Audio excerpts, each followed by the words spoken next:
Hi everyone, I'm Anita of my Juke and I podcast. I hope everyone is having a wonderful day, and you should be, because today was a really exceptional day.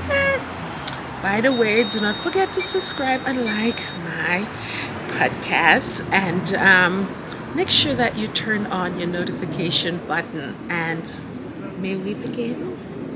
Absolutely. Yes. So today was a phenomenal day, I may say. Of course, we had Megan's first podcast episode today, and I did not see it coming. Though yesterday we saw a picture of Mama Daria, the graceful, the beautiful Mama Doria, Meghan, and Archie on Twitter yesterday. And I said to myself, wow. And then I read a comment that said that it was about archetypes. So I thought maybe we will be getting an episode. And lo and behold, the episode was dropped. And it did not disappoint. We had Megan's dear friend, as she referred to Serena, the GOAT, as her first guest. And that friendship is indeed beautiful. And I don't even know how to put it, but we put a lot of rumors to rest with that interview. Thank goodness. Remember when I told you these women are very articulate and they will at some point set the record straight? Well, if seeing is not believing, then I don't know what. But anyways, I just want to go over some of the high points of the interview. I don't want to give it away because I want you guys to listen to it, because the more you listen is the more we will have more episodes from Meghan, Princess Meghan. So we have to make sure that as many people listen as possible so that those ratings go through the roof and that we get to hear more. So let us start off with some of the things I heard. I already said that Serena is a GOAT, and Meghan confirmed it. She said she's the greatest of all time. Okay? So that was confirmation there. And they talked about family and motherhood, which I know is very important to them. By the way, I'm outside in my garden, so if you guys hear noises, it's just the noise that's around. Okay? So they talked about motherhood and family. And some of you guys don't know, I'm a mom of 4 boys. I had 4 boys. And I definitely identified with some of the things they were saying. You know, Meghan particularly talked about her tour to Africa and how there was a fire in Archie's room and she really couldn't stop and emotionally digest what had happened, because they had to go to another engagement right after. Now, that goes to show us how it was very important for Meghan and Harry and their family to leave the royal family, because it takes away the humanity in people. If for a moment that you cannot stop and address a serious situation like this, you know, they have a motto in the royal family that says never complain, never explain, and always keeping, the Brits believe in it, always keeping that stiff upper lip. That has to be thrown out of the window, because you are a human first, right? You have to be able to deal with the things that psychologically affect you so that you could be best for the people out there. So that if you're in the business of service, when you come out there, you are not worried about what is going on with your family, what is all the things that you're thinking about. You are able to address the people that you're encountering wholeheartedly. So that whole thing of never explain, never complain, it takes away your humanity. And that's exactly what I got from listening to that piece where Megan said that she just had to go on and not explain or even take some time to really deal with what had happened. She just had to go from one engagement to the next, and that was incredible. And the thing about it is that she's human first. She should have had an opportunity at least to say, well, we cannot be on this engagement right now, and have an explanation for that and let people understand what is going on. Instead, I think that it was made to be handled in a way that the public would not know.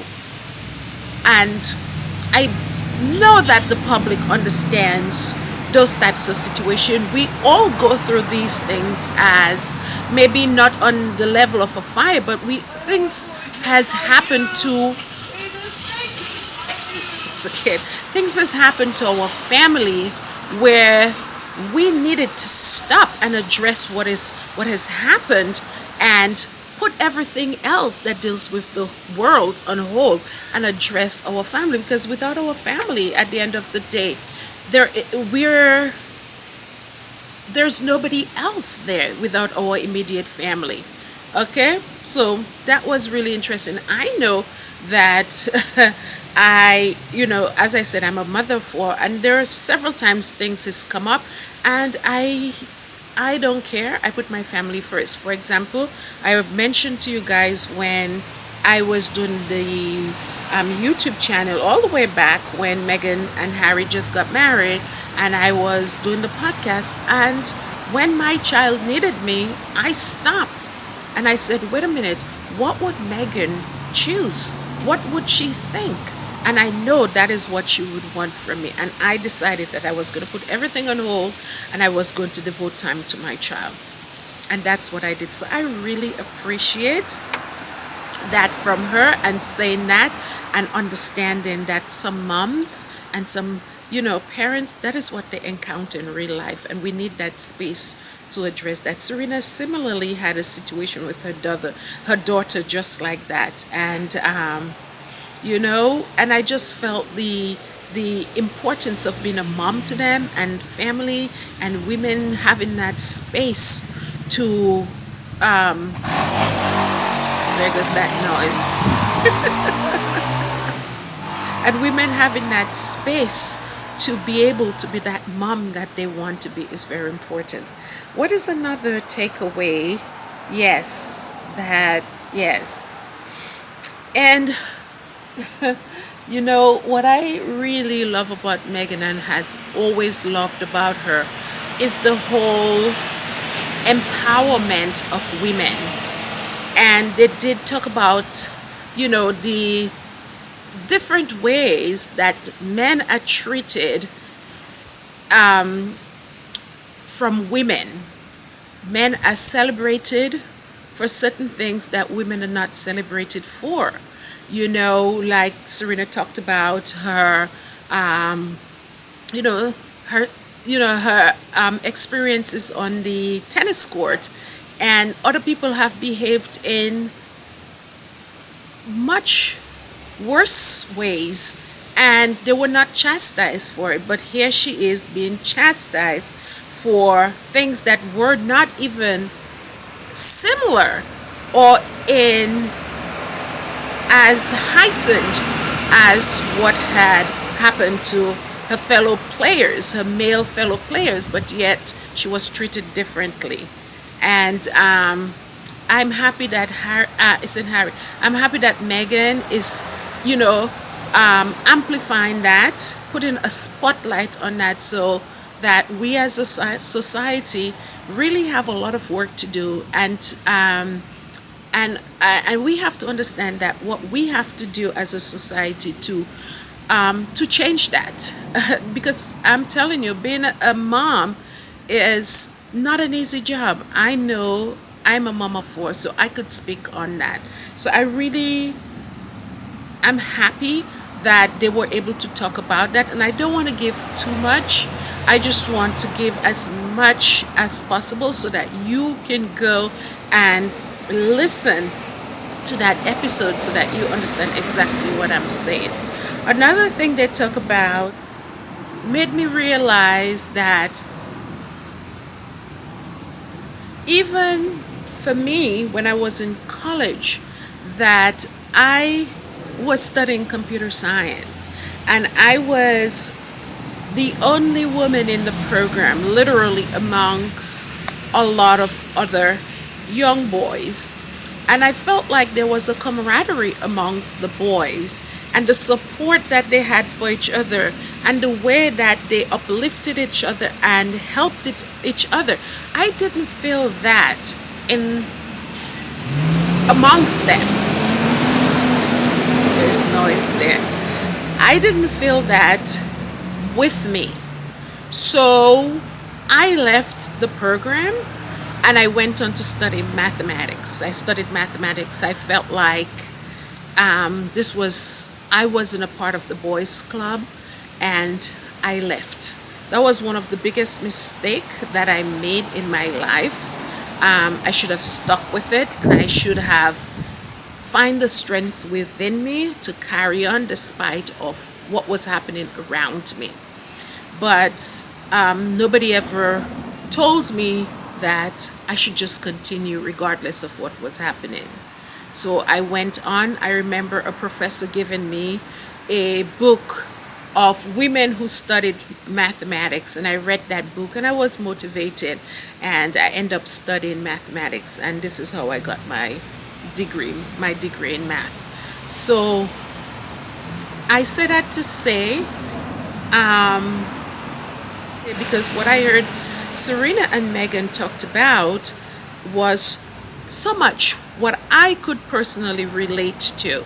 I had those experiences. I had the experience of men being celebrated in certain situations, and women weren't being recognized in the same light. And what we're all fighting for is that equality. And that was just refreshing and confirmation to me. You know, I don't have any girls, but the girls that I encounter as a teacher, I try to encourage them. I try to encourage them as young girls, the possibilities that are out there and what they can do, despite of what anybody says to them or the obstacles that are out there. So maybe I didn't have a girl myself to be able to encourage like that, but God put me in a situation. I'm going back to thinking maybe I would not become a teacher if I had studied computers, if I had continue my studies with computer science and end up getting a degree. I probably would be in some cubicle somewhere or in some group somewhere, and I would have never had the opportunity to encounter so many women, young girls. I would not have had the opportunity to encounter so many young girls, and to encourage them and to motivate them and tell them that they can be anything they want to be as long as they believe in themselves and as long as they persevere, and to ignore all the noise, because really and truly they can do it. So that's my take on Meghan's first episode. I really want you guys to go ahead and listen to it. I didn't say so much as what they talked about in terms of the specifics, but I did touch on the broader picture so that you guys can have an opportunity to listen for yourself and to see how it was a breath of fresh air. Not only that, something that many women out there can relate to, as well as men who's had